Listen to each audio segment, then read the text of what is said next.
नहीं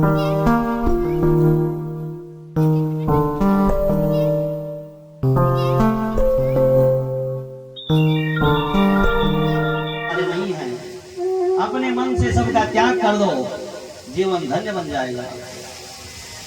इसलिए संत कहते हैं कि त्याग सके तो त्याग रे, तेरी अच्छी बनेगी। संतन के संग लाग रे, तेरी अच्छी बनेगी। आगे क्या मिलता है? हमारे कबीरदास जी बहुत बड़े संत हुए।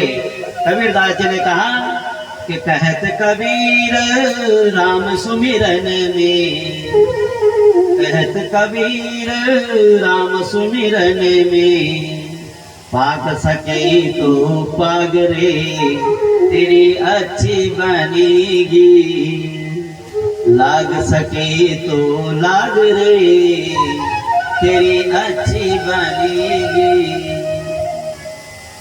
इसलिए हमारे संत कहते हैं, राम नाम के हीरे मोती मैं बिखराऊं गली गली, ले लो रही कोई राम का प्यारा, आवाज लगाऊं गली गली। सब जगह में आवाज लग रही है, सारे ग्राम सभा में।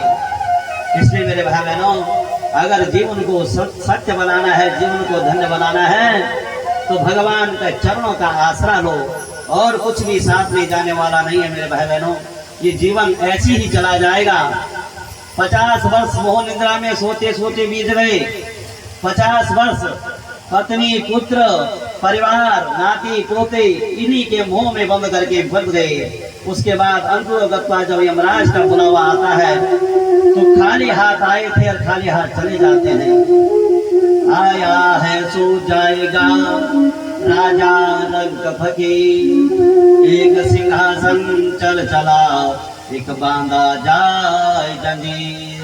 जो इस संसार में आया है उसको जाना निश्चित है सज्जनों। इस संसार का नाम, इस लोक का नाम है मृत्यु लोक। यहाँ पे जो भी चीज है वो मरने वाली है। सुबह आपने रोटी बनाई, शाम को बासी हो जाती है। सब मरने वाली है। यहाँ पर कोई जीवित नहीं है, यहाँ पर कोई अमर नहीं है। इसलिए मेरे भाई बहनों, इस जीवन को सफल बनाना है तो संतों का आसरा लो, भगवान की नाम का सहारा लो। उसी सहारे से हम पार जा सकते हैं, अन्यथा डूब जाएंगे इस माया के संसार में। इसलिए मेरे भाई बहनों, आइए ऐसा पुण्य जीवन बताया। उसके बाद कहा कि अब कल सायंकालीन सत्र में जहां आपने कथा सुनी, कल सायंकालीन सत्र में आपने भगवान की विवाह का चर्चा सुना। आपने सुना कि मेरे गोविंद ने, मेरे कन्हैया ने 16,108 विवाह किए। ये 16,108 क्या है मेरे भाई बहनों? बहुत गहरी बात है। 16,108 का मतलब क्या होता है? जितने वेद के मंत्र हैं, जितने उपासना कांड के मंत्र हैं, और जितने ज्ञान कांड के मंत्र हैं, ये सारे मंत्र भगवान की पत्नियां हैं। ये कोई नारी नहीं है। बोला हमारे वेद में 3 कांड हैं। ज्ञान कांड जिसमें 4,000 मंत्र हैं, कर्म कांड जिसमें 80,000 मंत्र हैं, और उपासना कांड जिसमें 16,000 मंत्र हैं।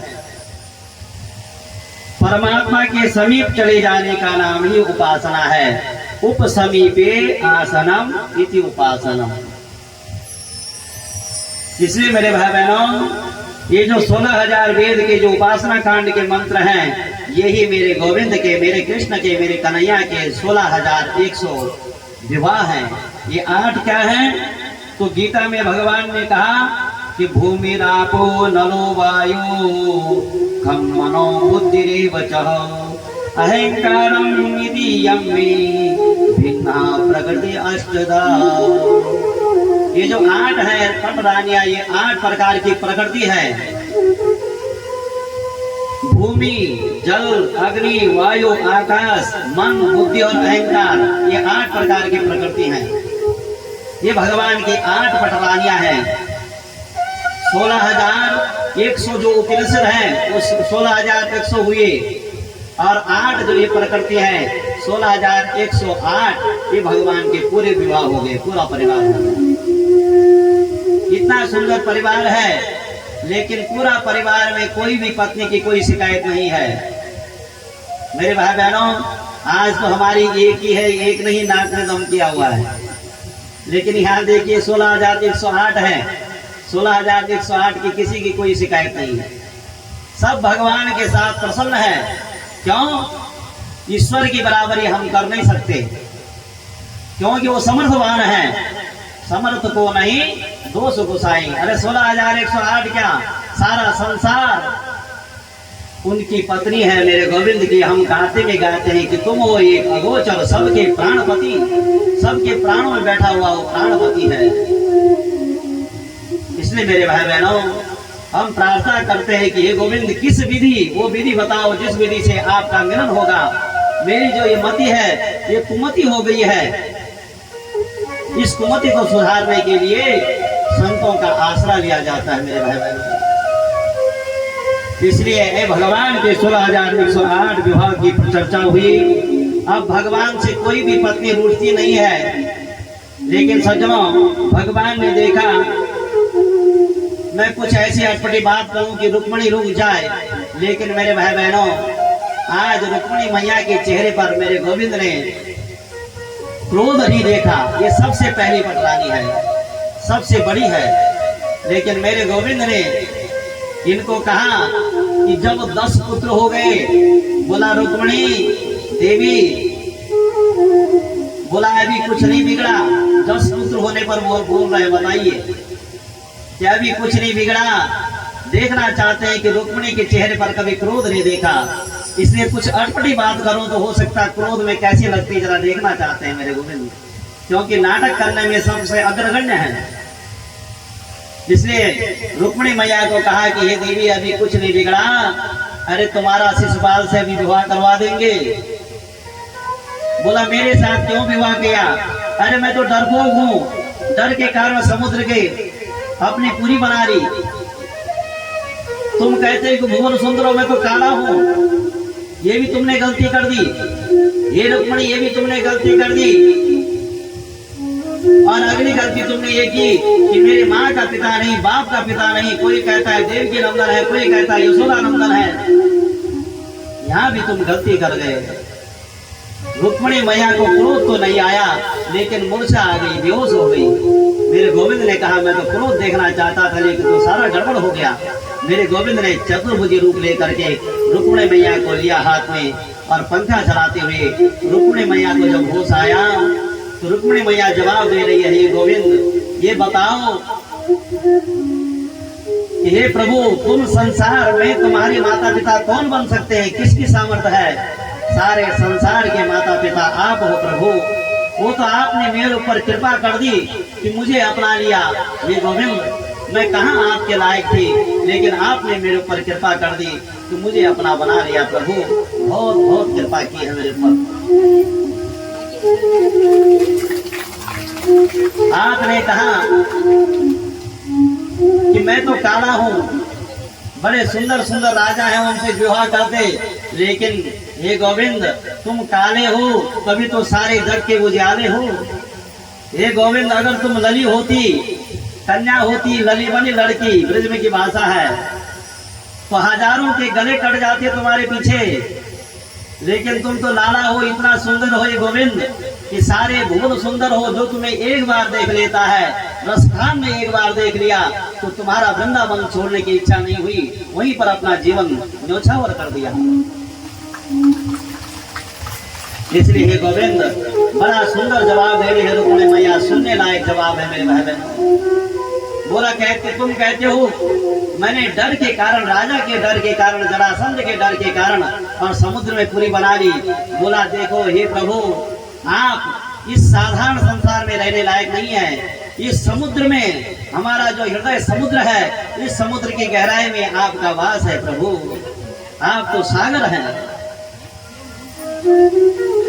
बड़ा सुंदर जवाब दिया। मेरे गोविंद ने कहा मेरा भजन कौन करता है? अरे जिनका काम काज नहीं होता, ये संत लोग रघुपति राघव राजा राम पति तपावर सीता राम ही लगे रहते हैं, इनका काम काज क्या है? बोला प्रभु, अगर मेरे से कोई पूछे, रुक्मिणी मैया जवाब दे रही है, तो सबसे बड़े धनवान ये संत हैं। जो आपका भजन करते हैं। संसार में करोड़पति अरबपति होने पर भी कि कबीरा सब जग निर्धना, धनवंता नहीं कोई, धनवंता सोई जानिए जो राम नाम धन हो। रुक्मिणी मैया कह रही है, गोविंद धनवान वही अपने को कहे जिसके पास राम रूपी कृष्ण रूपी धन है। भगवान का नाम जिसके पास है वो सबसे बड़ा धन है। अन्यथा सज्जनों, ये लौकिक धन साथ में नहीं जाता। करोड़ों का बैलेंस है, अभी अटैक पड़ेगा, क्या आप इसको लेके जाएंगे? है कोई इस गांव में ऐसा कि जिसके साथ में गया हो? किसी के साथ में नहीं जाता मेरे भाई बहन। ये सब यही के लिए है और यही इसका उपयोग करना है। इसका विवेक आपके ऊपर है कि आप इसको धर्म में खर्च करते हैं कि अधर्म में कौतल पार के लगाते हैं। बस ये विवेक आपके ऊपर है। कन्या के विवाह में कन्यादान कर रहे हैं और मदिरा मांस पिला रहे हैं, मांस मदिरा खा रहे हैं, तो सज्जनों ये सबसे बड़ा अधर्म है।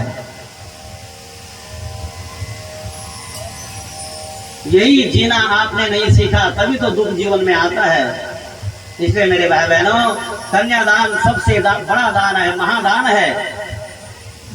और ऐसा कन्यादान के अवसर पर आप अपने धन का अहंकार दिखाते हैं कि हम इतना मजरा पिलाएंगे, इतना पिलाएंगे कि पूरा बार खोल देंगे, जितना मर्जी छक छक के पियो, और पी करके फिर नाली में गिरे हुए। बताइए क्या करना है ऐसे जीवन का? इतना सुंदर जीवन मिलने के बाद और अपने जीवन को नरक बना रहे हो मेरे भाई बहनों, अपने हाथों से। इसलिए ऐसा जीवन मत जियो मेरे भाई बहनों, ऐसा जीवन मत जियो। बार बार ये प्रार्थना किया करता हूँ, अपनी हर कथा में कहा करता हूँ मेरे भाई बहनों। इसलिए कहता हूँ क्योंकि आज हमारा गढ़वाल बर्बाद है। ये गढ़वाल सोने की चिड़िया है रे, सोने की चिड़िया। और इस सोने की चिड़िया को आज हमारे मदिरा पीने वाले ठेकेदारों ने, अधर्म के जो ठेकेदार हैं, इन्होंने बर्बाद कर दिया है। इसलिए मेरे भाई बहनों, आइए वही कथा पर रुक्मिणी मैया का ऐसा सुंदर जवाब सुन करके आज प्रसन्न हो गए। कौन? मेरे प्रभु, हे रुक्मिणी, इसीलिए तो तुम मेरी पहली पटरानी हो। क्यों? मैं तुम्हारे चेहरे पर क्रोध देखना चाहता था, लेकिन हे रुक्मिणी धन्य हो तुम, तुमने इतना सुंदर जवाब दिया। इसी महानता के कारण मैं तुमसे सबसे ज्यादा प्रेम करता हूँ। तुम्हारे अंदर क्रोध नहीं है, और क्रोध व्यक्ति का सबसे बड़ा शत्रु है। इसलिए सज्जनों, सुखदेव जी कहते हैं, राजा परीक्षित, भगवान के पोते जो अनिरुद्ध हैं उनका विवाह हुआ, पोते पोतों का विवाह हुआ। मेरे गोविंद के 16,108 रानियां हैं। एक रानी के 10 पुत्र और एक कन्या है, एक रानी का। अब 16,108 के कितने हैं? मेरी थोड़ा गणित कमजोर है, हमने संस्कृत पढ़ी है, इसलिए मेरे भाई बहनों हिसाब लगा लेना। 16,108 गुणा गया 11, समझ में आ जाएगा मेरे भाई बहनों। गणित के अध्यापक हमारे पांडे जी बैठे हैं। इसलिए मेरे भाई बहनों, ये हिसाब लगाना यहाँ पे नहीं, ये हिसाब लगाने के लिए कई जन्म लेने पड़ेंगे। इससे घर जाकर के हिसाब लगाना। ऐसा सुंदर परिवार है, लेकिन सज्जनों, आज भगवान के पोते और पुत्र, नाती पोते, इतना परिवार बढ़ गया कि पता ही नहीं चलता है। क्योंकि भगवान पर काल का असर नहीं होता। भगवान 16 वर्ष की अवस्था से ऊपर नहीं जाते, लेकिन पोते और पुत्र जितने भी थे ये बड़े बड़े हो गए, पता नहीं चलता। जब महल में आते हैं तो रानियां सोचते हैं कि कौन हमारा पति है, कौन पुत्र है, पता नहीं चलता कौन पोते हैं। इसी का फायदा उठाया एक व्यक्ति ने, जिसका नाम है पौंड्रक, ये काशी नरेश है। इसने कहा कि कृष्ण अपने को द्वारिकाधीश कहते हैं। बोला हम भी द्वारिकाधीश है। पौंड्रक द्वारिका नरेश है, और एक बटन लगा दिया, बटन दबा करके हाथ में चक्र लगा दिया। बोला नकली भगवान। मेरे भाई बहनों, भगवान बनने में फायदा नहीं है, भगवान का दास बनने में फायदा है। अहम ही नारायणो दासः। इसलिए मेरे भाई बहनों, आज इसका फायदा उठाया काशी नरेश कह रहा है सब मेरी पूजा करो। पौंड्रक वासुदेव बन गया ये। और सज्जनों बहुत प्रयास किया, लेकिन अंत को गप्पा एक दिन सारी प्रजा उसे भगवान मानने लगी, उसी पूजा अर्चना करने लगी। पौंड्रक वासुदेव ने कृष्ण को पत्र लिख दिया कि मैं ही भगवान हूँ, लोग मेरे भक्त बन गए हैं। मेरे गोविंद को पता चला, मेरे गोविंद गए, बोला मेरा नाम लेता है, मेरी नकल करने पर बार बार मेरी याद करता है। भगवान को भाव से कुभाव से कैसे भी याद करो, भगवान का नाम कल्याण करने वाला है। आज मेरे गोविंद ने काशी नरेश पौंड्रक वासुदेव का उद्धार कर दिया। बोले कृष्णचंद्र भगवान की। आचार्य सुखदेव जी कहते हैं, राजा परीक्षित, आज नारद जी के मन में विचार हुआ कि मैं जरा भगवान का ग्रस्त देखा, दर्शन करता हूँ। इतना बड़ा ग्रस्त है। नारद जी ग्रस्त में आए, एक महल में देखा भगवान ने 16,108 रूप ले लिए, प्रत्येक पत्नी के साथ मेरे गोविंद है। अनेक रूप आया विष्णवे प्रभु विष्णवे। रुक्मणी मैया के महल में नारद जी गए तो देखा यहाँ पर बच्चों को पाल भुला रहे हैं, और सज्जनों सत्यभामा के आ गए, रसोई में काम कर रहे हैं। नारद जी देखते देखते कई वर्ष बीत गए। नारद जी धन्य हो गए। नारद जी ने कहा, हे प्रभु आपकी लीला धन्य है, इसको समझना बड़ा मुश्किल है।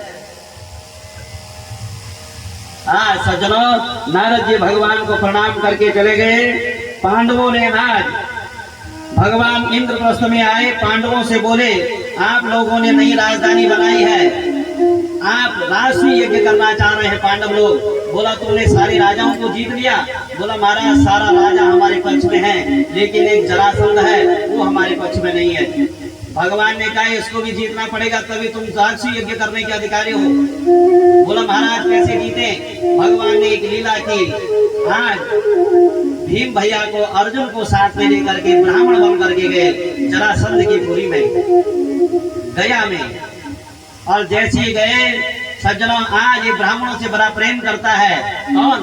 जरासंध। और जरासंध ने कहा 3 ब्राह्मण मेरे यज्ञ मंडप में मेरे घर में आए हैं, मैं तो बड़ा भाग्यशाली हो गया।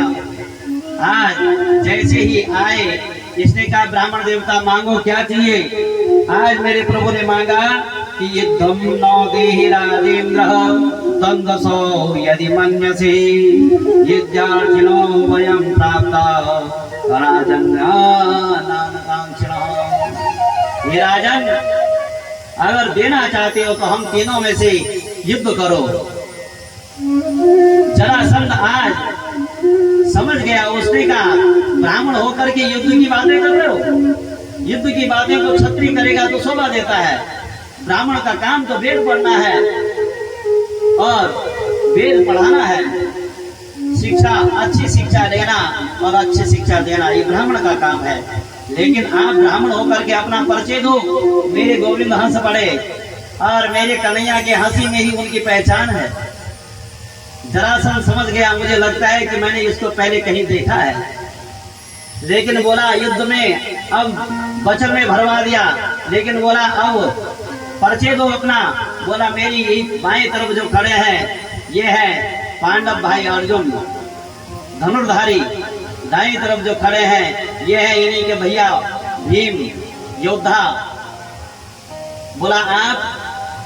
बोला मैं हूं आपका पुराना शत्रु द्वारकाधीश कृष्ण। जरासंध ने कहा एक बार तो मैंने सोचा इसको मार दिया, लेकिन अगर अब इससे हार गया तो जीते जिताए पर पानी फिर जाएगा। जरासंध ने कहा, बोला देखो तुम बड़े कपटी हो, तुमने मेरे से युद्ध का संकल्प करवा दिया, अब युद्ध का संकल्प करवा दे तो करना पड़ेगा। इसलिए ऐसा है कि तुमसे तो मैं युद्ध कर नहीं सकता। भगवान कन्हैया को कहा द्वारकाधीश को। क्यों? बोला इसलिए नहीं कर सकता क्योंकि तुम तो रण छोड़ हो, तुम रण छोड़ करके भाग गए, इसलिए तुम रण छोड़ो, मैं तुमसे युद्ध नहीं करूंगा। अब बोला रही बात अर्जुन की, तुम्हारी बाएं तरफ जो है ये दुबला पत्ता है, ये बाण चलाना तो जानता है लेकिन हाथ का युद्ध करना ही जानता नहीं है, इसलिए इसको भी फेल कर दिया।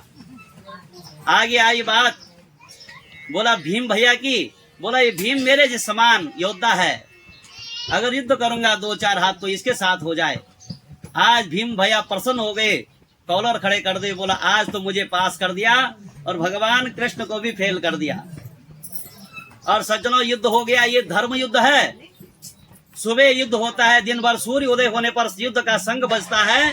और जैसे युद्ध आरंभ होता है, युद्ध आरंभ होने के बाद जैसे युद्ध विराम लेता है, युद्ध विराम लेने के बाद सूर्य अस्त के बाद दोनों एक ही शिविर में रहते हैं। ऐसा युद्ध है ये धर्म युद्ध। ऐसे नहीं कि दुश्मनी हो गई, नहीं, दोनों एक ही शिविर में वास करते हैं, दोनों गले मिलते हैं, जरासंध और भीम भैया। लेकिन सज्जनों, आज भीम भैया ने कई बार फाड़ दिया इसको, लेकिन बार बार जुड़ जाता है जरासंध। भीम भैया ने आज रात्रि को शिविर में आकर के कहा, कन्हैया, बोला प्रभु, अरे बोला मुझे तो छोड़ दो, मैं तो रात को ही भाग रहा हूँ, मेरी तो नस नस ढीली हो गई है। बोला क्यों? बोला ये तो पहाड़ है कि जरासंध मार मार के मैं थक गया, इसको फाड़ फाड़ के थक गया, लेकिन मर नहीं रहा है। मेरे कन्हैया ने कहा, भैया उस दिन तो आपके कॉलर खड़े हो रहे थे कि युद्ध में मुझे पास किया, आप झेलो। बोला भैया हे प्रभु मुझे क्षमा कर दो, अब मेरी बस की बात नहीं है, मेरे हाथ पैर बड़े दर्द हो रहे हैं, अब मैं कल सुबह युद्ध नहीं कर सकता। मेरे कन्हैया ने कहा, भीम भैया एक युक्ति बताओ। बोला बताओ प्रभु। मेरे कन्हैया ने कहा, जब तुम युद्ध करोगे ना, युद्ध करते समय मेरी तरफ देखना, जैसा मैं संकेत करूंगा वैसे कर देना, तुम्हारी जीत हो जाएगी। भीम भैया ने कहा, तुम बड़े चालाक हो। अरे जरासंध जैसे पहाड़ के साथ युद्ध करूंगा और तुम्हारी तरफ देखूंगा तो ये तो मेरे सिर में मार देगा, उससे पहले मैं मर जाऊंगा। मेरे कन्हैया ने कहा, तुम देखो तो सही, जैसे मैं इशारा करूंगा वैसे करना, बस फिर देखना तुम्हारी जीत नहीं होगी। तो आज सज्जनों, प्रातः काल हुआ और रात्रि भर मेरे गोविंद ने, ये है महान, मेरे गोविंद ने आज रात भर अपने भीम भैया के पैरों में मालिश की, तेल की मालिश और हाथों में मालिश की। कल सुबह युद्ध के लिए तैयार कर दिया। जैसे शंखनाद हुआ प्रातःकालीन और सज्जनों युद्ध आरंभ हुआ, युद्ध हो रहा था। आज भीम भैया ने दिन में उठाया जरासंध को और उठा करके जैसे ही फाड़ा, गोविंद की तरफ देखा, मेरे गोविंद ने एक तिनका लिया, उस तिनके को चीर करके ऐसा उल्टा फेंक दिया।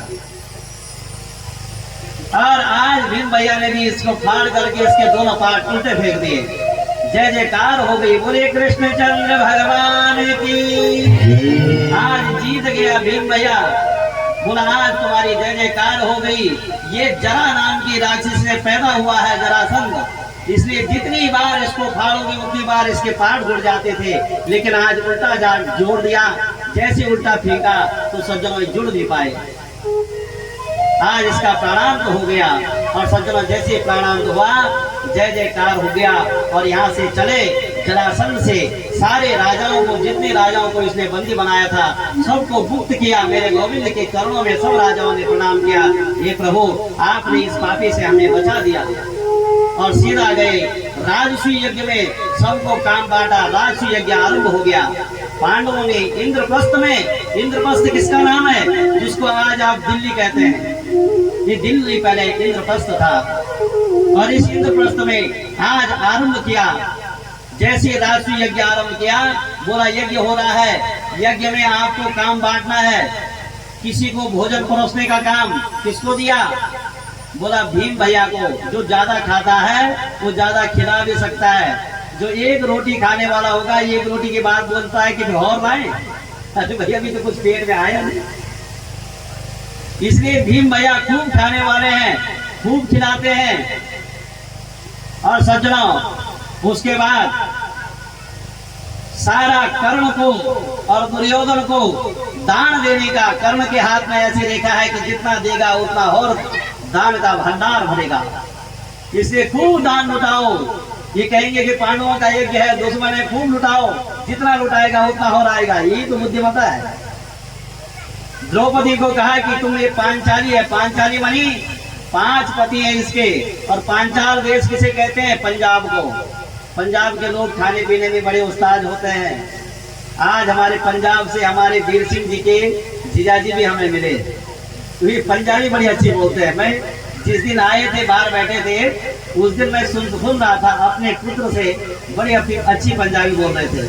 मैंने सोचा कोई पंजाब से आया होगा, मुझे क्या पता कि गांव के हैं। इधर इनका गांव कोई बौंठ गांव पड़ता है शायद।